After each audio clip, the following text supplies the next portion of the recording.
አንደኛ ነገር ከአዶናይ ጋር ለመታወቅ ነው የመጣሁት። ሁለተኛ ነገር ደግሞ ጥሪ ላቀርብለት ነው የመጣሁት እና አንደኛው ነገር ምንድን ነው አዶናይ፣ እኔም ልክ አንተ ያሳለፍከውን ጆርኒ ያሳለፌ ወደ እስልምና ሃይማኖት የመጣው ሰው ነኝ እና ያው አንተ እያሳለፍክ ያለከውን ጆርኒ ላይ ኮምፕሊትሊ አንተ ያለህን ነገር እያሳለፍክ ያለውን ነገር የምትናገረውን ነገር አንተ ብቻ ነው የምትረዳው። ምናልባት በአንተ መንገድ ላይ ያለ ሰው ነው ይህንን ነገር አንደርስታንድ ሊያደርግ የሚችለው ማለት ነው። በተረፈ ግን ለአንተ የተለየ ስም ከመስጠት ወይ ደግሞ ድሮንም እንዲነበረ ምናምን ከማለት የተለየ ነገር እንትን አይልም እና ምንድን ነው ማለት አንተም ጥናቶችን አድርገህ ይሄ የነፍስ ጥያቄ አለ። ከዛ ነገር አንጻር ጥናቶችን አድርገህ ይደርሳል እና ይሄ ዋናው ፖይንቱ ምንድን ነው ሲባል ለአምላክ ያለክ ፍቅር ነው። ገባ? አምላክን የመፈለግ አምላክን የመጠማት በስነ ስርዓት አምላክን የመያዝ አምላክን የመገዛት በቃ ይሄ ፍላጎት ነው እዚህ ድረስ የሚያመጣን እንጂ በምታጠናበት በምታሳልፈው ባሳለፍከው ጊዜያት ውስጥ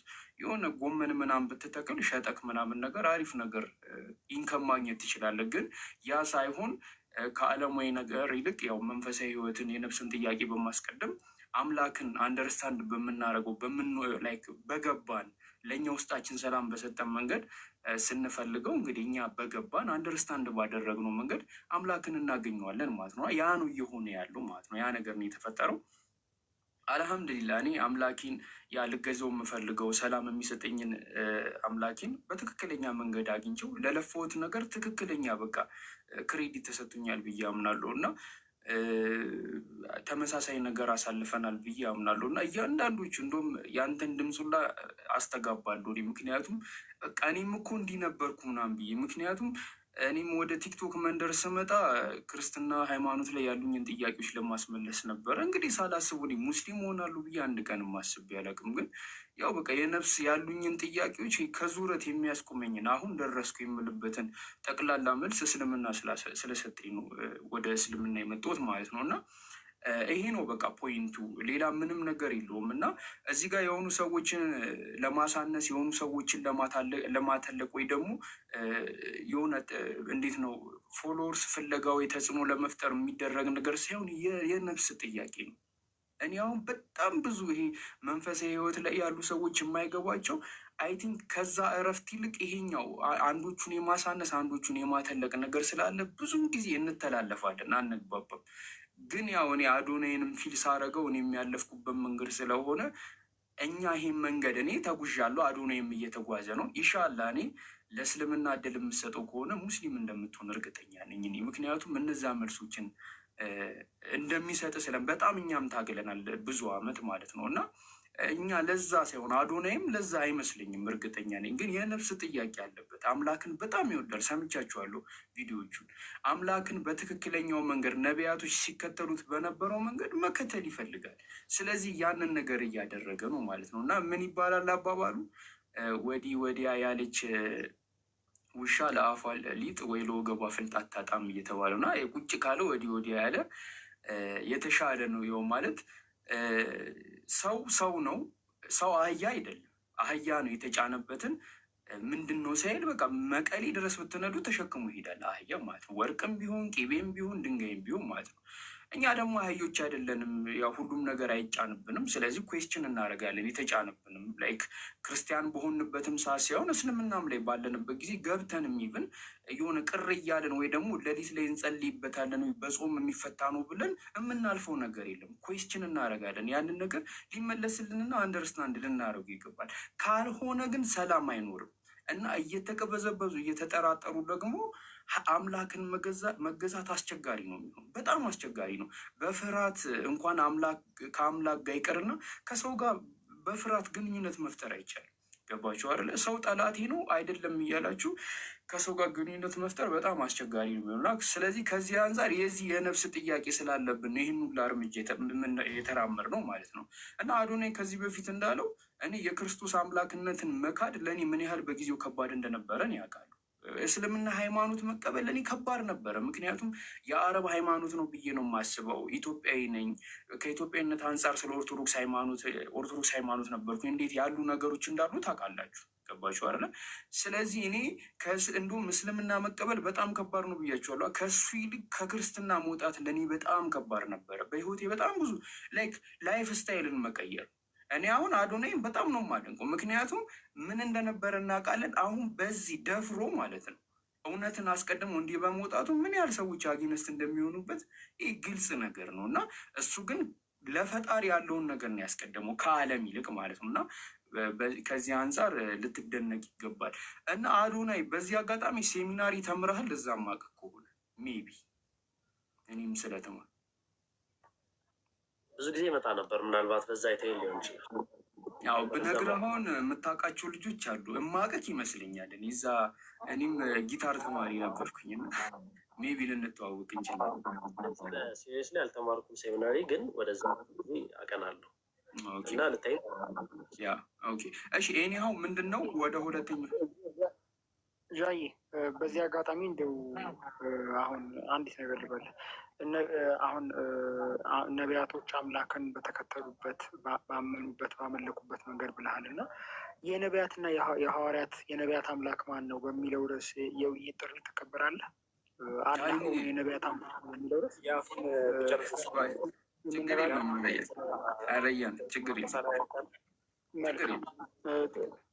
ትቀበላለህ? አሁን አረ ሌላ ጊዜ ምን ታደርጋለህ መሰለህ? ቤት ናና ማውራት እንችላለን።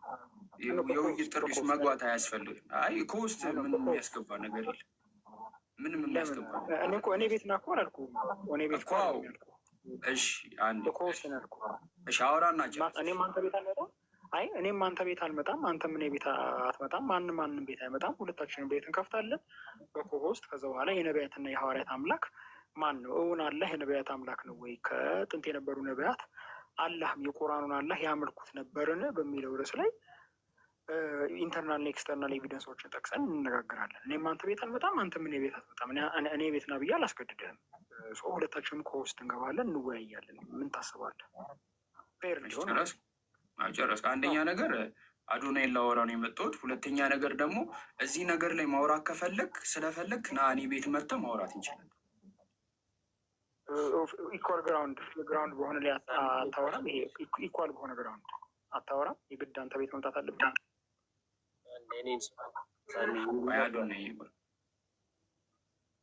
እና የግድ አንተ ቤት መምጣት እኮ የግድ አንተ እኔ ቤት ና አላልኩም። ማውራት አንተን የፈለግከው። ስለዚህ እኔ ቤት ና እና አውራ። አዶናይ አንዴ ያወራ ለሱ ድል ንስጥ። ዱርዬ ኢኳል ቤት አይሆንም። ይሆንሽ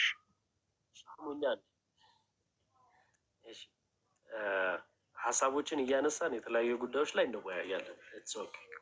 የተለያዩ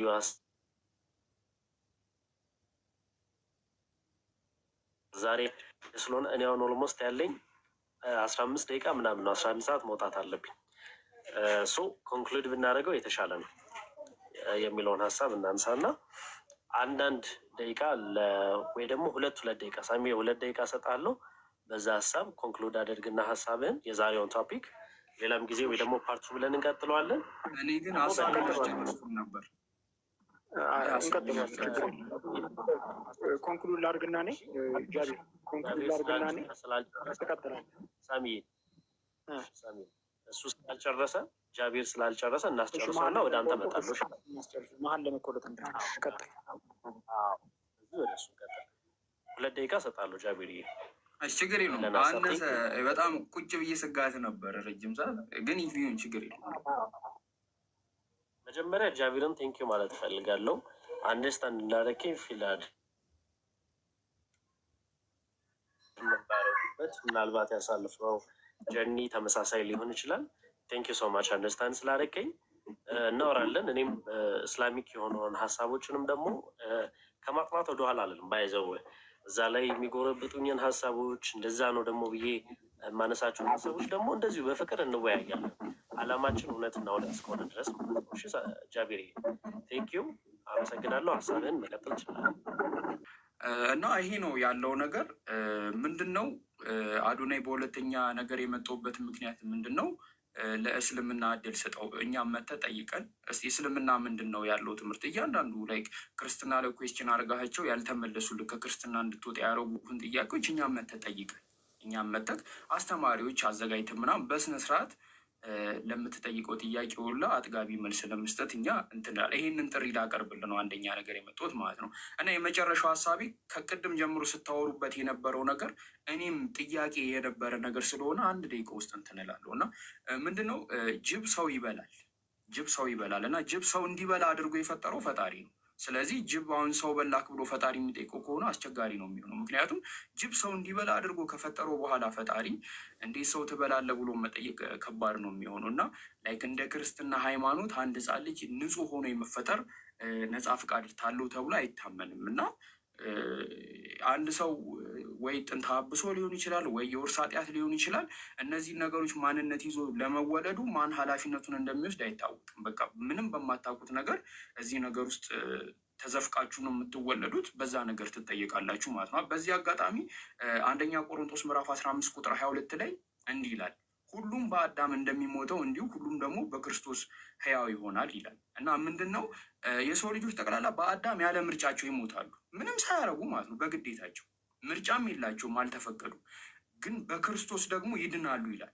ስለዚህ ምንድን ነው ፖይንቴ እኔ ኦኬ፣ አንደኛ ነገር ያለምንም ነፃ ፍቃድ በግድ እንደዚህ አይነት ኮንዲሽን ውስጥ መፈጠራቸው ይሄ ጥያቄ ምልክት ውስጥ ያስገባል። እንዲህ ውስጥ ይሁንና በዚህ ተፈጠሩ እንኳን ቢባል ያለ ምርጫችን በአዳም እንደሞት ነው ሁሉ ያለ ምርጫችን በክርስቶስ መዳን መቻል ነበረ። በቃ በሁለቱም ላይ የኛ ተሳትፎ ሊኖርበት አይገባም ነበረ እና ይሄ አንዱ ትልቅ ኩዌስችን የማደርገው ነገር ነው። በክርስትና ሃይማኖት አንድ ሰው ንጹሕ ሆኖ መፈጠር አይችልም። ወይ የተረገመ ነው ወይ ኃጢአትን ወርሶ ወይ ደግሞ ጥንተ አብሶ ኖሮበት ነው የሚፈጠረው። እዚህ ኮንዲሽን ላይ ነው የሚፈጠረው ምንም ሳያደርግ ማለት ነው። ምንም በማያውቀው ነገር ግዴታ ነው በቃ ክርስትና ላይ ማለት ነው። በእስልምና ሃይማኖት ግን እንደዚህ የለም። ሁሉም ሰዎች ሲፈጠሩ ንጹሕ ሆኖ ነው የሚፈጠሩት። በተረፈ አዶናይ ለእኛ እድል ስጠን፣ ለእስልምና እድል ስጠንና እስልምናን ደግሞ እስቲው ባጠናህበት እንዲህ በጣም ዘልቀቅ ስለ ክርስትና ምናምን ባጠናህበት እንትን እስቲ ለእስልምናም ጊዜ ስጠው ትንሽ ማለት ትንሽ ስጠውና እስቲ እስልምና ምንድን ነው የሚያስተምረው? እውነት እኔ ላልኝ ጥያቄዎች መልስ ይሰጡኛል የምትለውን ነገር ያው ዝም ብለህ አይተን ባትተውን አሪፍ ነው። እድል ለእኛም ስጠንና ኢንሻላህ ሁሉንም መልስ ታገኛለህ ብዬ አስባለሁ። በቁርአን አንድ ጥቅስ አነብና ጨርሳለሁ። ቁርአን ላይ አምላካችን አላህ ምዕራፍ 17 ቁጥር 36 ላይ እንዲህ ይላል፣ ለእናንተ በእርሱ ላይ እውቀት የሌለህን ነገር አትከተል፣ መስሚያም ማያም ልብም እነዚህ ሁሉ ባለቤታቸው ከእነሱ ተጠያቂ ነውና ይላል። ስለዚህ አምላካችን አላህ ምን ይለናል?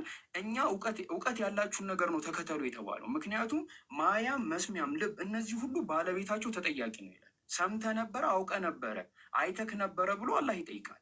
አላህ ደግሞ በማያውቅ ሰው ላይ ደግሞ ማንንም ሰው ተጠያቂ አያደርግም። ስለዚህ አሁንም አዶናይ ለእስልምና እድል ስጠው። የሚቻል ከሆነ በውስጥ ተጻጽፈን በስነስርዓት ጊዜ ይዘን አስተማሪዎች መጥተው እስልምና ላይ ያሉን ነገሮች እንትን ብንል አሪፍ ነው። በመጨረሻ ሳሚ ያልከውን ነገር ምንድን ነው? እዚህ ነገር ላይ ከኔ ጋር ማውራት ከፈለግ እቤት ስከፍት መጠቅ መወያየት እንችላለን። ያው ማውራት የፈለግኩ አንተ ስለሆንክ ማለት ነው። በተረፈ በጣም ነው የማመሰግነው። ይሄ ነው ሀሳቤ። እንትን ፎሎ አደርግሃለሁ አዶናይ፣ ከቻልክ ፎሎ መልስና እናወራለን በውስጥ ይሻላል። አመሰግናለሁ። አመሰግናለሁ ስለገባ። ቴንኪው ቻብሪ፣ ቴንኪው። ኦኬ፣ መጀመሪያ አሁን የኔ ሰዓት ነው። አይ ቲንክ በማስረጃ ልነጋገር እንችላለን። የብሉይ ኪዳን ነቢያት ለአዶናይ ለአንተ ማለት ነው የብሉይ ኪዳን ነቢያት የአዲስ ኪዳን ሐዋርያት በወጥነት ያመለኩት አምላክ ያህዌ ነው። አላህ የሚባል አምላክ የለም። ያህዌን ያመለኩት። ያ ያህዌ ልጅ አለው። ያ ያህዌ መንፈስ አለው። በብሉይ ኪዳን ኦልሬዲ ምሳሌ 30 ቁጥር 3-4 ላይ ስሙ ማን ነው፣ የልጁ ስም ማን ነው ተብሎ ልጅ እንዳለው ተገልጿል። መንፈስ ቅዱስን በብሉይ ኪዳን ይናገራል። ሕዝቅኤል 3:24 እና ሁለተኛ ሳሙኤል 23:2 ላይ መንፈስ ቅዱስ ይናገራል። መንፈስ ቅዱስ ፐርሰን መሆኑ በብሉይ ኪዳንም ተገልጿል። እውነተኛው አምላክ አባት ልጅና መንፈስ ነው፣ በብሉይ ኪዳንም በአዲስ ኪዳንም። አላህ የሚባል ያህዌን ያልሆነ አምላክ ግን የለም። ነቢያትና ሐዋርያቱ ያወቁት አንድም አምላክ የለም። ኤክስተርናል ኤቪደንስ እና ኢንተርናል ኤቪደንስ የለም። ለምንድን የውይይት ጥሪ ሳቀርብለት እኔ ቤት ና አላልኩትም። በኢኩል ግራውንድ ነው ያልኩት። እሱ ግን ሸሽቷል። ለምን እንደሸሽ ማየት ትችላላችሁ ለማለት ነው። አይ ቲንክ ጊዜህም አልቋል መሰለኝ አይደል?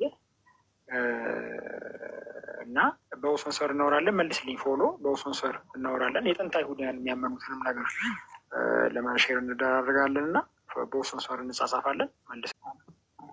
በመጀመሪያ ደረጃ አዳም ገነት ውስጥ ያጣውን እድል ይጠገራል። ሰው አዳም በላው። እኔ ለምን ተገርራለሁ? ዋዘሪዝን እኔ እዛ ጋር እሱ ራሱ አይተገርርም። እኔ እዚህ ጋር ለምን ተገርራለሁ? ለምን ልጆች ያለ ምክንያት ይሞታሉ? ለምን እናቴና አባቴ ያለ ምክንያት ይሞታሉ? ለምን ጀሀነም ይገባሉ?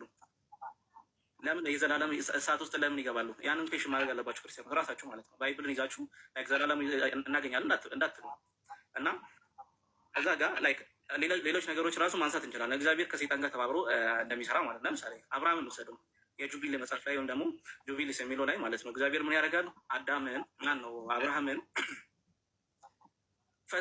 ፈት ነው ብሎ ማን ያቀርብለታል? ሀሳብ ሰይጣን እግዚአብሔር ሀሳብ ያቀርብለታል። ምን ብሎ? አዳም ማን ነው አብርሃምን እንዲፈት ነው። በምን? በልጁ። ስለዚህ ሀሳቡን ራሱ ከማን ያገኘው? ከሰይጣን። ሰይጣኑ ደግሞ ምን ያደርጋል? ማን ነው? እግዚአብሔር ደግሞ ምን ያደርጋል? የሰይጣን ሀሳብ ተቀብሎ አብርሃምን ልጁን እንዲያርድ ይፈትነዋል ማለት ነው። እዚህ ጋር ራሱ ጫና ከማን የመጣው? ከሰይጣን ከራሱ ማለት ነው። ኮርፖሬት አድርጎ የሚሰራ ነገር አለ ማለት ነው። ኢዮብ ጋር እንሂድ። ኢዮብ በማን ምክንያት ነው የፈተነው? በሰይጣን ነው፣ በራሱ በእግዚአብሔር ሀሳብ አይደለም። ሀሳቡ የመጣው ከማን ነው? ከሰይጣን ነው። ያን ሁሉ መከራ ሲበላ መከራውን ያበላው እንዲያለቅስ ያደረገው መጨረሻ አይለም ደግሞ ላይ ኢዮብ ራሱ እኮ ላይ ጥያቄ ጠይቋል። ምን አድርጌ ነው ምናምን ማለት ጀምረ አምላክም ማለት ነው። ያን ሁሉ እንዲያስብል ያደረገው ማን ነው? ሰይጣን ነው። ሰይጣኑ ማን ያገረው? እግዚአብሔር ነው ፑሽ ያደረገው ቀጥታ አዳማን ነው፣ ኢዮብን አይደለም። እዚህ ጋር የሰው ልጅ ፍሪ ዊል አለው ወይ ልንል አንችልም። ላይ እግዚአብሔር ራሱ ፍሪ እየሰጠ አይደለም፣ ነጻ ፈቃድን ሆን ብሎ እየሰጠ አይደለም። ከሰይጣን ጋር ተባብሮ እያስጨነቀ ነው። ሌሎች ጥቅሶችንም ማየት እንችላለን። ዳዊትን ማየት እንችላለን። ለምሳሌ ዳዊት ህዝቡን እንዲቆጠር ማን ነው? እግዚአብሔር አነሳሳው ይላል። ሌላ ቦታ ላይ ደግሞ ሄደን ምን እናያለን? ሰይጣን አነሳሳው ዳዊትን ይላል። ከዛ ስንት ሰው ነው የተገደለው በዚህ ምክንያት? 85,000 ሰዎች በዚህ ምክንያት ተገደሉ። እዚህ ጋር ፍሪ ዊል የለም፣ ምንም ፍሪ ዊል የለም። ማን ያነሳሳው የዳዊት ልብ? ሰይጣን ነው። እንትና ላይ ሁለቱም ጫና አድርጎበት ዳዊት ላይ ዳዊት ከተሳሳተ በኋላ የሆነ ሰዎች ሞታል። ስለዚህ እዚህ ጋር ምንም ፍሪ ዊል የለም።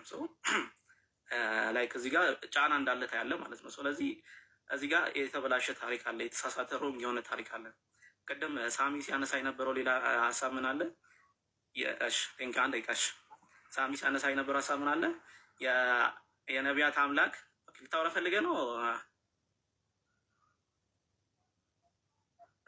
አንድ ሚኒት ይቀራል። አንድ ሚኒት ሳሚ ሲያነሳው የነበረው ሀሳብ ምንድን ነው? የነቢያቶች አምላክ እግዚአብሔር ነው፣ ያህዌ ነው፣ ማን ነው? አላህ አይደለም እያለ ሲናገር ነበር። እና ያህዌ የሚባለው ለሙሴ ነው የተገለጠው። ከዛ በፊት አብርሃም ሲያመልክ ነበር። በዚህ ስሜ ለአብርሃም አልተገለጥኩም አለ መጽሐፍ። እግዚአብሔር ቃል በቃል ማለት ነው ያህዌ በሚለው ስም አልተገለጥኩም አለ። ስለዚህ አምላኩን ስም የማያውቅ ትውልድ ነበረ ማለት ነው፣ አዳምና አዳም ሌሎች ትውልዶች። አላህ የሚለውን ስም ግን በሌሎች በጥንታዊ ማኑስክሪፕቶች ውስጥ እንትን አድርጎ ሆኖ እናገኛለን፣ ተጠብቆ እናገኘዋለን። አላህ የሚለው ስም ማለት ነው። በአረማይክ ላይክ ኤሎሃ የሚለው ስም ራሱ በሆነ ጊዜ ላይ ቼንጅድ የሆነ ነው። ኢና ኦን አዳብሮ ያመጡት እንትን ነው። ላይክ ምንድን ነው ፊደላቶችን ማለት ነው። ኢና ኦ ዲቨሎፕድ የሆነ ፊደላቶች ናቸው በዕብራይስጥ ውስጥ ማለት ነው። የኢስተርን አረማይክ ቋንቋ የተጠበቀ ነው። አላህ የሚለውን ስም ጠብቆ አቆይቶታል። ዘሴማስ አረቢክ ደግሞ አላህ የሚለው ስም አለ፣ የአምላክ ስም። ስለዚህ የነቢያት ሁሉ አምላክ ማን ነው? አላህ ነው የሚለው ነው የምናገኘው ከመጽሐፍ ቅዱስ ላይ ከነፔሽታ ማስክሪፕት መመልከት እንችላለን ማለት ነው። ኢየሱስ ራሱ ኤሎሄ ኤሎሄ ላማ ሰበቅታኒ የሚለው ራሱ በፔሽታ ማኑስክሪፕት ርዕስ ስናየው አላህ አላህ ላማ ሰበቅታኒ ነው የሚለው። ስለዚህ እዛ ጋር የምናገኘው ምንድን ነው? ኢየሱስ ራሱ ወደ አላህ ሲጮህ ነበር ማለት ነው። ያንን ሀሳብ እናገኛለን።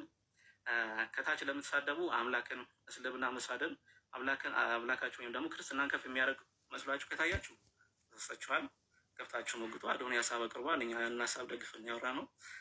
አመሰግናለሁ አዶኒ ለሰጠኝ እድል ቴንኪው። ምናልባት ፎሎ ብትመልስልኝ ደስ ይለኛል። እና ደግሞ የሆነ ወንድም አለ መጽሐፍ ሊሰጥ ይፈልጋል። ሀገር ውስጥ ከሆንክ መጽሐፍ እንሰጣለን። በእስልምናም በክርስትናም ዙሪያ የተጻፉ በኡስታዞቻችን የተጻፉ አለ። መጽሐፍ እንሰጥ እንፈልጋለን። በመጽሐፍ ቅዱስ መበረዝ ዙሪያ በመጽሐፍ ቅዱስ ምን ያክል ላይክ እውነታው ምን ያክል ሺፍት አድርጎታል የሚለውን ያክል ራሱ የተደበቀ እውነት የሚል አለ። እና ከፈለክ ደግሞ የቁርአን አማርኛ ተፍሲር አለ፣ አንብበ እኛንም መተቸት ትችላለን። እና ኢትዮጵያ ውስጥ ከሆንክ እንልክላለን። ከውጭ ሀገርም ከሆንክ ደግሞ አብዱ መርካቶ የሚባል ልጅ አለ፣ እናገናኛለን። እሱም በውስጥ ብትነግረኝ ደስ ይለኛል። በጣም አመሰግናለሁ። እኔ አመሰግናለሁ ፎር ዩር ታይም። ደረጃ አዳም ከተፈጠረ በኋላ አድርግና አታድርግ በበላህ ቀን ትሞታለህ ተብሏል እንጂ ከዛ በበላው ነገር ግን እኛ ከሱ ብዙ ተባዙ ምድርን ሙሏት ብሎ ባዘዛቸው ነገር ላይ የሚመጣብን ምንድነው ችግሩ? ሊመጣብን አይገባም። ምክንያቱም አዳም ራሱ ከመሳሳቱ በፊት ነው ብዙ ተባዙ ምድርን ሙሏት ብሎ አምላክ ታቸው አይደል እንዴ? አዶናይ እንዴት ነው መራቢያውን አክል ከሰጣቸው በኋላ ከዛ ደግሞ ብሎ ወይም አትብሎ ካዘዛቸው በኋላ እኔ እናንተ የገፈቱ ቀማሽ ልንሆን የምንችለው? it doesn't make sense። እኔም አንተም ከእናት አባታችን ማህፀን ስንወጣ ነፃ ሆነን ነው የወጣ ነው። ምንም አይነት እዳ የለብንም። ነገር ግን እድሜያችን ካደገ በኋላ ከጨመረን በኋላ አንተም ለአቅመ አዳም ደርሰህ አድርግና አታድርግ የሚለው ነገር መመሪያው ደርሶ አታድርግ የተባልከውን ነገር ስታድርግ ኃጢአተኛ ትባላለህ። ጻድቅ የምትባለውም እኮ የሆነ ጽድቅ ስትሰራ ነው እንጂ ዝም ብለህ እጅና እግርህን አጣጥፈህ ብትቀመጥና ምን ብትል ጻድቅ ትባላለህ? እንዴ አዶኒ ትባላለህ? አትባልም። ኃጢአት የሚባለውን ነገር ራሱ መስረቅ ኃጢአት ነው፣ መዘሞት ኃጢአት ነው። ኦኬ፣ ሰውን መሳደብ ኃጢአት ነው። የሌላ ሰው የባልንጀራህ ሚስት በኋላ ድርጊቱን ሳደርገው ነው ኃጢአተኛ የሚባለው እንጂ ጭራሽ ባላደረኩት ነገር ወራሽ አልሆንም። አዳም በህይወት በኖረበት ጊዜ ንብረት ከነበረው ላስ ቬጋስ ወይም አሜሪካን ወይም ኢትዮጵያ ላይ ንብረት ካለው ይሄ የአዳም ንብረት ነው ከተባለ እኔም አዶናይም የተለያየ እምነት ብንከተልም ዛሬ ላይ እዛ ንብረት ላይ ይገባኛል ብለን ልንጠይቅ እንችላለን። ምክንያቱም እሱ አባታችን ስለሆነ ራይት። አይገባም እንዴ አዶኒ? እሱ ባደረገው ድርጊት ግን እኔ እናንተ ልንከፍል አይገባም፣ ልንጠየቅም አይገባም። መጽሐፍ ላይ እኔ ካነበብኩኝ ኮንትራዲክት ራሱን የሚያደርገውን ምን ላይ መሰለ የምታገኘው? እስኪ ትንቢተ ሕዝቅኤል ላይ ምዕራፍ 18ን ክፈተውና አንብብልን የተወሰነ ከፈቀድክ። ኃጢአት የምትሰራ ነፍስ እርሷ ትሞታለች ነው የሚለው።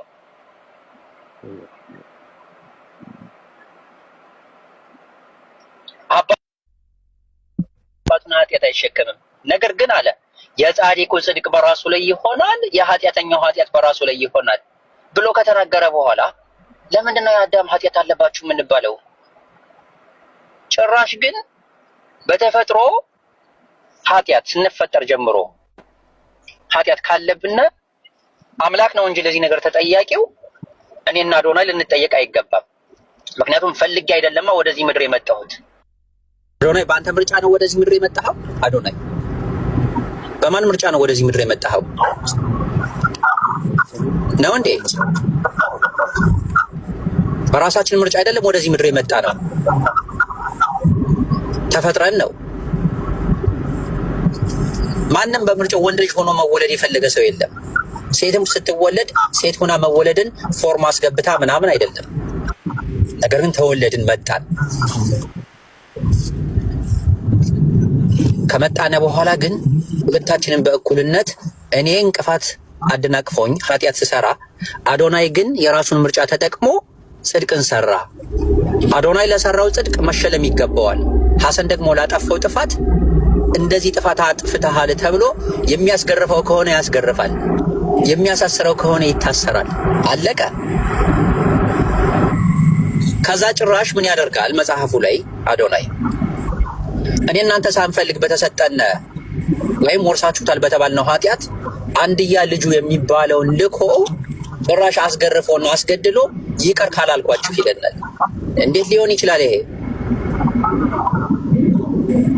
እሺ ይሄ ራሱ ክፍያው ነፃ ሆኖ እያለ ማለት ነው አዶናይ። ክፍያው ራሱ ነፃ ሆኖ እያለ ክፍያው ተከፍሎልኛል ብለህ ስታምን ነው አንተ ራሱ የምትድነው ብሎ ሌላ ፎርም እንድትፈርም ያመጣልሃል። እኔ መች ፈለኩኝ እንዲከፈልልኝ ራሱ አልፈለኩም። በነፃ አይደለም እንዴ ግብዣው ስትል፣ አይ በነፃ አይደለም። ለምን? ለኔ ነው ብለህ ለኔ ተከፍሎልኛል ብለህ ማመን ይጠበቅብሃል። ካላመንክ ግን አትድንም። እኔ መች ኃጢአቱን ራሱ መች ሰራሁ? ተከፈለልህ ለተባልኩት ነገር እኔ ያለ ድርጊቱን ራሱ አልተሳተፍኩም እኮ። ገና አልዘሞትኩም፣ ገና አልሰረኩም። ራይት? ገና ሰው አላስቀየምኩም። ራሱ የባልንጀራ ሚስት አልተመኘሁም። ራይት? እነዚህ ነገሮች በሙሉ መስፈርቶች ሳይሟሉ ጭራሽ መዳኛው መንገድ እሱ ተዘጋጅቶ ይመጣል። ከፍሎልሃል። ለምን ነው የከፈልልኝ ብሎ አይጠይቅም እንዴ ሰው? እሺ ከከፈለልኝስ አመሰግናለሁ ብዬ ወር ማለት አልችልም? አዶኒ አንተ አሁን ከፍዬልሃለሁ ካልከኝ አመሰግናለሁ ብዬ ዘወር ማለት ነበረብኝ አልነበረብኝም? አይ ግን ደግሞ የከፈልክልኝ ነገር አይ አመሰግናለሁ አዶኒ እኔ ራሴ ወጣዋለሁ ድርጊቱን ብዬ ብለህ እንደው እንደዚህ ስላላ it's insane sometimes it blows my mind ሰዎች እንዴት ይሄንን ነገር አሜን ብለው እንደተቀበሉት ይገርመኛል። አዶናይ exactly እሱና አሁን ሰዎች መንቃት አለባቸው የምለውም ጉዳይ እኔም ይሄን ነውና እንዴት ነው የሰው ልጅ በራሱ ማንነት ውስጥ ተቀብሮ ኃጢአት ሲቀመጥ እንዴት ዝም ብሎ አያ ተጠያቂነቱ እሱ ጋር ለምን ያደርጋል የሚለውንም ሐሳብ ሰው ማንሳት አለበት ብዬ አስባለሁ። እሺ እግዚአብሔር ከጅምሩ ያንን ኃጢአት በአዳም አማካኝነት እንደ ቅብብሎሽ ለኛ ካስቀመጠልንና ለኛ ከሰጠን ከዛ ደግሞ በዛ ኃጢአት ማንነት ደግሞ የሚከናወን ድርጊት አለ። እንዳነበብነው መጽሐፍ ቅዱስ ላይ ኃጢአት ዓይንን ያሳውራል ብሏል መጽሐፍ ቅዱስ። ኃጢአት ክርስቶስን እንዳና ያደርገናል ወይ አምላክን እንዳና ያደርገናል። ስለዚህ ሰው ልጅ ምኑ ጋር ነው ተጠያቂ መሆን ያለበት? ያን ኃጢአት እግዚአብሔር ረድቶ አስቀብሎ ራሱ ሰጥቶን የኃጢአት አይምሯችንን አደንዝዞን የኃጢአት ማንነታችንን አክሽፎት ከእግዚአብሔር ማንነት ነጥሎን በግድ ደግሞ እግዚአብሔርን እንዴት ነው ተቀበሉ ሊባል? ባልቀበልም ልጠይቅ አይገባም። ያ አሁን እስኪ አዶን ይሄንን ጥያቄው ልጠይቅህና ጥቅሱን አውጥተን እናየዋለን። እስኪ ከተማርከው እስካሁን ድረስ ከዛ ድረስ ካወቀው አዳም ከገነት የተባረረው ምን አደረክ ተብሎ ነው? እግዚአብሔርስ ሕግና ትእዛዝ ወጣ ተብሎ ነው። እንደዛ ነው የሚለው መጽሐፉ። አይ ዘፍጥረት 1 ላይ ገብተን የምናነባው ሐሳብ ኦፍ ኮርስ በለሷን ስለበላም እስኪ ዘፍጥረት ምዕራፍ እስኪ እንየው። እስኪ ዘፍጥረት ምዕራፍ 3ን ክፈተውና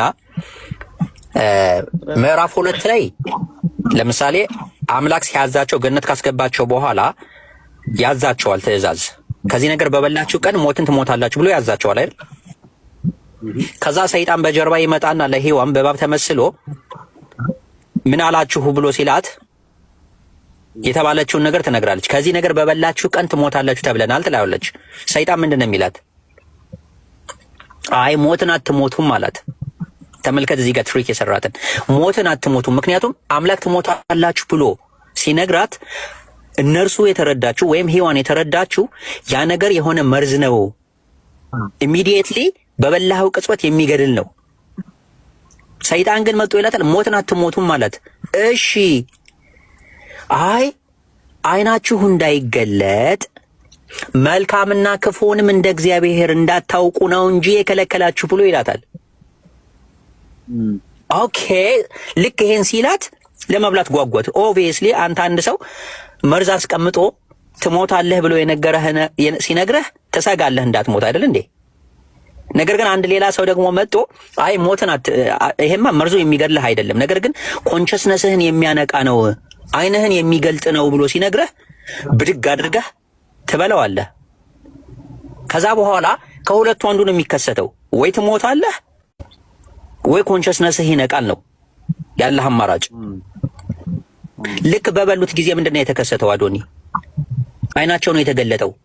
እውር ስለነበሩ ነው እንዴ? እውር አልነበሩም። ነገር ግን የተገጠመላቸውን ነገር ሴቷም እንደ ሴት ወንድም እንደ ወንድ የተገጠመላቸውን ነገር የማስተዋሉ ኮንሸስነስ ንቃተ ህሊናው አልነበራቸውም ነው ጉዳዩ። በበሉት ጊዜ ልክ ሲያስተውሉ የተገጠመላትን ለሱ የተገጠመለትን ስታይ እሱም ደግሞ ለሱ የተገጠመለትን ሲያይ ተፋፈሩ። አልተፋፈሩም እንዴ? ንቃተ ህሊናቸው የሚጀምረው ከዛ ነው። ልክ እግዚአብሔር ይመጣና ይጠይቃቸዋል። ገባክ አይደል? አንድ አሁን ማን ነው ልጅ እያለን ህፃን እያለን ከሰፈር ልጆች ጋር ወንዝ ወርደን ራቁቱን ያልወኘ ሰው አለ እንዴ? አዶናይ ዋኝተህ አታውቅም? እኔ ዋኝቻለሁ። ወንዝ ዳር ሄደን እንተፋፈር ነበር? አንተፋፈርም። ለምንድን ነው ማንተፋፈረው? አንጠልጥሎ እኮ እናየዋለን አይደል እንዴ? አንተፋፈርም። ነገር ግን ንቃተ ህሊናችን ኦቨር ታይም ዲቨሎፕ ሲያደርግ ስናድግ መሸፈን እንዳለብን ራሱ እንነቃለን። that's the understanding the Bible። ብዙ ሰዎች ከዛ እግዚአብሔር መጥቶ አትብሉ የተባሉትን ነገር እንደበሉ ያውቃል።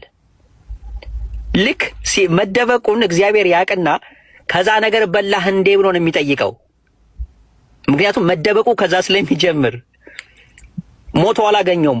እግዚአብሔር ግን ትሞታለህ ብሎ ነው ያለው አይደል እንዴ? ሞቶ አግኝቶታል ሲመጣ። በተቃራኒ ግን ሰይጣን ያለው ክስተት ነው የተከሰተው፣ እግዚአብሔር ያለው ክስተት ሳይሆን ማለት ነው። ከዛ በኋላ እስኪ ዘፍጥረት 3:21 እንጀምር። አንብበው እስኪ ምንድን ነው የሚለው? ከገነት የተባረረበት ምክንያት ደግሞ እዚህ ጋር ታገኘዋለህ እንጂ አትብላ የተባለው ነገር በመብላቱ አይደለም ከገነት የተባረረው። 3:21 አይደለ? 3:21 እና 22ን። እሺ። እግዚአብሔርም አምላክም ለአዳምና ለሚስቱ የቁርበት ልብስ አደረገላቸው፣ አለበሳቸውም። እግዚአብሔር አምላክም አለ፣ እነሆ አዳም መልካምና ክፉን ለማወቅ ከኛ እንዳንዱ ሆነ። አሁንም እጁን እንዳይዘረጋ ደግሞ ሕይወትም ዛፍ ወስዶ እንዳይበላ ለዘላለም ሕያው ሆኖ እንዳይኖር። አሁን እዚህ ጋር ቆምና 22 ላይ እስኪ በድጋሚ አንብበው። እግዚአብሔርም አምላክም አለ፣ እነሆ አዳም መልካሙና ክፉን ለማወቅ ከኛ እንዳንዱ ሆነ ያለኝ። አሁን እዚህ ጋር ቆይ፣ የመጀመሪያዋን አንቀጽ ደግመህ አንብባት እስኪ። እግዚአብሔርም አምላክም አለ፣ እነሆ አዳም መልካምና ክፉን ለማወቅ ከኛ እንዳንዱ ሆነ። መቼ ነው አዳም መልካምና ክፉን ያወቀው? ያችን በበላ ጊዜ ማለት ነው። የስ ያችን የበላትን አትብላ የተባላትን ነገር በመብላቱ። ስለዚህ ሰይጣን ያለው ክስተት ነው እንጂ የተከሰተው አምላክ ያለው ክስተት አይደለም የተከሰተው። ምክንያቱም ሰይጣን ለሔዋን ምንድን ነው ያለት? መልካምና ክፉን እንዳታውቁ ዓይናችሁም እንዳይገለጥ ነው እግዚአብሔር የከለከላችሁ ብሎ ስላለ፣ ለዛም ምስክርነት አምላክ ራሱ እዚህ ጋር እየመሰከረ ነው። ከእኛ እንዳንዱም ሆነ መልካምና ክፉን ለየ እያለ እየተናገረ ነው። ከዛ የሚቀጥለውን እስኪ አንብበው ፕሊዝ። 22 ነው 23 እዛው 22 ላይ የወጣበት መስል ነው። አዳምም መልካምና ክፉን ለማወቅ ከእኛ እንዳንዱ ሆነ። አሁንም እጁ እንዳይዘረጋ ደግሞም ከሕይወት ዛፍ ወስዶ እንዳይበላ ለዘላለም ሕይወት ሆኖ ሕያው ሆኖ እንዳይኖር ይላል። አሁን ከዛፉ የሕይወት ዛፍ የሚባል አለ። እስኪ አዶናይ ከዕለታት አንድ ቀን አምላክ የሚባለው ከዕለታት አንድ ቀን በእርጅናም ይሁን በበሽታም ይሁን በምንም ይሁን ይሞታል ተብሎ ይጠበቃል? አምላክ ሁልጊዜ ሕያው ነው አይደል እንዴ? ራይት። አዳም ከሕይወት ዛፍ ቢበላ ኖሮ ማለት ነው አምላክ ትቶት እንዲበላ ቢፈቅድለት ቢበላ ኖሮ ምን ይሆን ነበር አዳም ይላል መጽሐፉ ላይ? ለዘላለም ሕያው ሆኖ ለዘላለም ሕያው ሆኖ እንዳይኖር አይልም? ምክንያቱም ከዛ ነገር ቢበላ ለዘላለም ሕያው ይሆናል። ሞት የሚባል ነገር አይሞትም ነው። ስለዚህ ሞት ደግሞ የማይሞት ከጊዜ በኋላ ከዘመናት ርዝመት በኋላ አይሞትም ተብሎ የሚጠበቀውና የሚገመተው አምላክ እንጂ ሌላ ፍጥረት አይደለም። ስለዚህ አዳም ቢበላ ማለት ነው ስንት ሕያው ለዘላለም የሚኖር አለ? 2። ስለዚህ ባላንጣውን ያገኛል ማለት ነው አምላክ። ናይስ። ከዛ አምላክ ጭራሽ ያንን ቦታ ምን ያስደርገዋል? በመላእክ ያስጠብቀዋል፣ ሰይፍ በያዙ መላእክ። ለምን? አዳም ተመልሶ መጥቶ ገብቶ እንዳይበላ ፈርቶ ሰግቶ እንዳይገባ ድጋሚ እንዳይገባ ሰይፍ በያዙ ፈርቶ እንዳይመጣ። ኦብቪየስሊ ይሄን ሎጂካል በሆነ ሴንስ ማለት ነው። አሁን አንተ ያለህበት ቤት በር አለው፣ ግቢ አለው። ግቢህን በደንብ አድርገህ ታጠናክራለህ። የሽቦ አጥር ራስኩ የኤሌክትሪክ አጥር ምናምን ታደርጋለህ። ጭራሽ የኤሌክትሪክ አጥር ሁላ ምናምን አድርገህ ትልቅ ግቢ ውስጥ እየኖርክ ደግሞ ዘበኛ ቀጥረህ ደግሞ ታስቀምጣለህ። ሌላ ዘበኛ ማለት ነው። ሌባው እንኳን አጥር እንኳን ሰብሮ ቢመጣ ዘበኛውን አይቶ ፈርቶ አይመለስም እንዴ? ልክ በዛ መልኩ ነው አምላክ ያንን ቦታ ማስጠበቅ የጀመረው አዳምን ካስወጣ በኋላ። ኦኬ ኦብቪየስሊ በሌሎች አዶኖ ከየትኛው ቤተ እምነት እንደሆንክ ባላቅም በሌሎች መጽሐፍቶች እኮ በኦርቶዶክስ እንድምታ ትርጓሜ ላይ ብትሄድ ማለት ነው ይሄንን ነገር አምላክ ቦታውን ያስጠበቀበትን ምክንያት ሲናገር ማለት ነው አያምነውም። አዳም ተመልሶ መጥቶ ገብቶ ሊበላ እንደሚችል ስለሰጋ ነው አምላክ ያንን ቦታ በመላእክ ሰይፍ በያዙ መላእክ ማስጠበቅ የጀመረው እያለ ይናገራል እንድምታ ትርጓሜ ላይ። ሌላ ጊዜ እስኪ በሰፊው እናወራለን። ጊዜህን እንዳልበላብህ እጅግ ምንድን ነው የእግዚአብሔርን ሀሳብ ላይመርጡበትም ምክንያት ነገር ነጻ ፍቃድ ስላላቸው ስላልፈለጉ ሲምፕሊ ስላልፈለጉ ሲምፕሊ በቃ መምረጥም ይችላሉ፣ አለመምረጥም ይችላሉ። ኖ መከተል ስላልፈለጉ ጌታን ማመን ስላልፈለጉ ዳትስ ኢት በፍሪ ዊል ተጠያቂ ማወቅ ስለማይፈልግ ሮሜ 1 ላይ እንደዛ ነው የሚለው። ሮሜ 1 ላይ እንደዛ ነው የሚለው ሊያውቁት ባልፈለጉ መጠን ይላል። ስለዚህ ስላልፈለጉ ነው እንጂ ተገደዋል። ስላልፈለጉ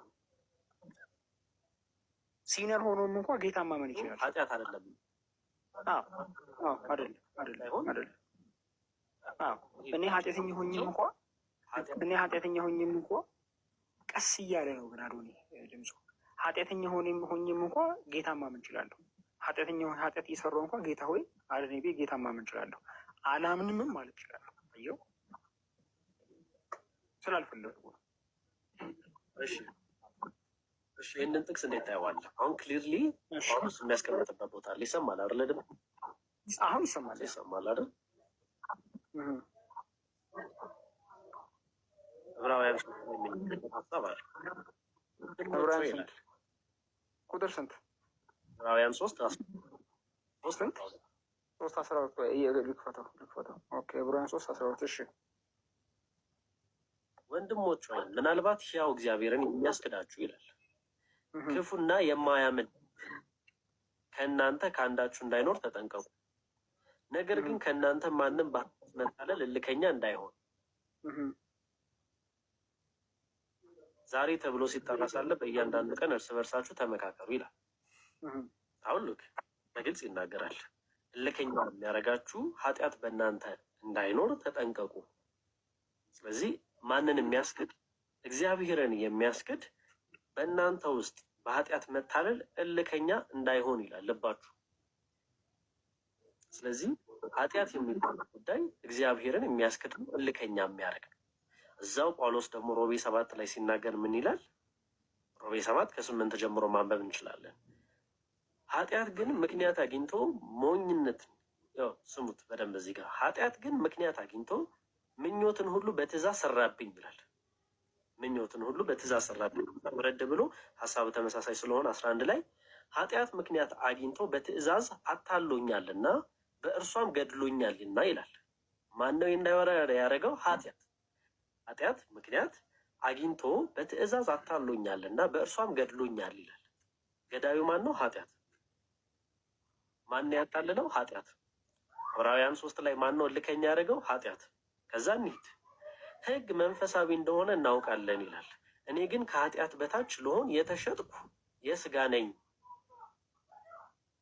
ከኃጢአት በታች እንደሆን የተሸጥኩ የስጋ ነኝ ይላል።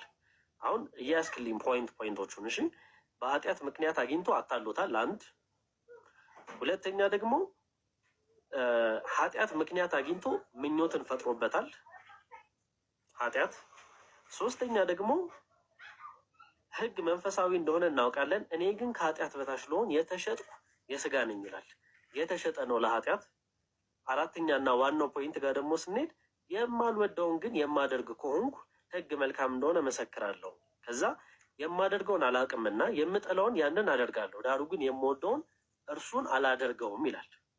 ምክንያቱም ለኃጢአት የተሸጠ ስለሆነ፣ ለኃጢአት ባሪያ ስለሆነ ማለት ነው። ከዛ እንደዚህ ይላል ወደታች ወረድ ብሎ ደግሞ ወደ 20 ላይ እንሄድ። የማልወደውን የማደርግ ከሆንኩ ያን የማደርገውን አሁን እኔ አይደለሁም በእኔ የሚኖር ኃጢአት ነው እንጂ ይላል። አሁን በጣም ክሊር የሆነ አማርኛ ነው። በእኔ ውስጥ ያለው ኃጢአት የማልወደውን የማልፈልገውን አደርጋለሁ፣ ያስደርገኛል፣ ባሪያ ያደርገኛል፣ እልከኛ ያደርገኛል፣ ምኞት በእኔ ላይ አዘንብሎ እኔን ይገዛኛል እያለ ይናገራል። ከዛ ምን ይላል? እንግዲያስ መልካሙን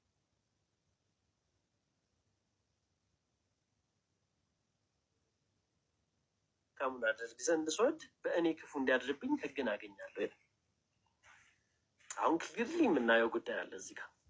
በኃጢአት ምክንያት የሰው ልጅ አእምሮ ጨለምተኛ ይሆናል። በሰው ኃጢአቱ በውስጡ ያለው ኃጢአት እልከኛ ያደርገዋል። የሚፈልገውን እንዳያደርግ ያደርገዋል። በዚህ ኮንቴክስት መሰረት የሰው ልጆች ለእግዚአብሔር እንዳይታዘዙ ወደ ኋላ የሚጎትታቸው በውስጣችን ያለው ኃጢአት ነው እያለ ጳውሎስ በግልጽ ይናገራል። የምፈልገውን ቅዱሱን የእግዚአብሔር ሕግ እንዳልፈጽም በውስጥ ያለው ኃጢአት ይጎትተኛል እያለ ያለው። ስለዚህ ይህ ኃጢአት የምንለው ማንነት እግዚአብሔር ሳንፈልግ ከጀኔሬሽን ወደ ጀኔሬሽን እንደተላለፈው ሁሉ ፌር የሚሆነው መቼ ነው? ሳንፈልግ ከዚህ ኃጢአት ማንነት ነፃ ስንወጣ ነው። ምክንያቱም ይሄ ኃጢአታዊ ማንነታችን በራሱ እግዚአብሔርን ፉሊ ኤክስፒሪየንስ እንዳናደርግ የሚጎትት አንድ መሰናክል ስለሆነ፣ ለዛውም አንድ ብቻ እንድናቀለው አልፈልግም። ባይዘወይ በጣም ትልቅ መሰናክል ስለሆነ ይህ ኃጢአታዊ ማንነት እዚህ ምድር ላይ የምታየው ሰዎች ሁሉ አንድ እውነት ላይ ተሰብስበው 4000 አይነት ሃይማኖት ተከፋፍሎ ክሬት ተደርጎ ሰው በተለያየ መንገድ የራሱን አስተሳሰብና የራሱን አገነዛዘብ ሲያስተምር ሲረዳ በራሱ መንገድ እግዚአብሔር ብሎ ሲያስብ ያለው ይሄ ኃጢአታዊ ማንነቱና የራሱ አመለካከት በገፋው መንገድ ስለሚሄድ ነው። ስለዚህ ይህ ኃጢአት ወዶና ፈቅዶ እግዚአብሔር በራሱ ሀሳብና በራሱ ፍላጎት ከዛ ነቅሎ ካላወጣው በቀር ሰው በእምነቱ በራሱ ፍላጎት ፈልጎ አግኝቶ ፍሪ ዊል ካልከው ችግር ያመጣል። ምክንያቱም ሰው ልጅ በራሱ መፈለግና በራሱ ማምጣትም ስለማይችል ማለት ነው። ልክ ቅድም ያነሳነው ፊልጵስዩስ ሀሳብ አለ። ራስ ሰው እግዚአብሔርን መፈለግና መሻት ካልተሰጠው በቀር እግዚአብሔር መፈለግ አይችልም ተጀምሮ። ስለዚህ እግዚአብሔርን መፈለግ ፉሊ ልክ እንደ ፖል ነው ሰው ልጅ መዳን ያለበት። ካልሆነ ሁሉም አሁን ለምሳሌ ፖል እንደ ፖል አሳዳጅ የለም፣ እንደ ፖል ክርስቲያኖችን የገደለ የለም፣ እንደ ፖል ጭፍን አልነበረም። ብቻ ፖል በጣም ኤክስትሪሚስት ነበረ። ዳማስከስ መንገድ ላይ ባይገናኘውና ኢየሱስ ክርስቶስ አይኑን ባይገልጥለት ኖሮ እውነትን መረዳት አይችልም። ያ ነው ፍሪ ዊል። ፍሪ ዊል ማለት ትክክለኛውን ነገር ፉሊ አንደርስታንድ አድርገህ። አሁን ፖል ከዛ በኋላ ያለው ላይፍ ፍሪ ዊል ነው። ክርስቶስን አይቷል፣ ክርስቶስን አንደርስታንድ አድርጓል። ከዛ በኋላ መምረጥ ይችላል። ከዛ በኋላ ክርስቶስን አልፈልግም ቢል መብቱ ነው። የዛኔ ተጠያቂ መሆን ይችላል። ነገር ግን ገና ምንም ሳያይ በሀሳብ ደረጃ የሆነ አምላክ አለ የሆነ እንደዚህ ነው ብሎ አንተ የነገርከውን ነገር ስላልተቀበለ ወይ ክርስቲያኖች የተናገሩትን ሀሳብ ስላልተቀበለ ምንም ባላየው ምንም ባልገባው ነገር ላይ ፍሪ ዊል ነው አልተቀበለም፣ ያ ሰው ሊረዳ አልቻለም ብለህ የሆነ ጀጅመንታል የሆነ ነገር ስትሰጠው ኢትስ ኖት ፍሪ ዊል። ኢትስ ኖት ፍሪ ዊል ዲል ኦኬ ቲንክ ፖል ኦኬ ረዥም ሀሳቦች ተነስተዋል። ኦኬ ከዕብራውያን 3 እንጀምር። ዕብራውያን 3:12 እንደዚህ ያው ወንድሞች ወይ ምናልባት ሕያው እግዚአብሔርን የሚያስክዳችሁ ክፉና የማያምን ልብ ጊዜያችሁን ሁላችሁም ሰውታችሁ ሳሚ ሪያን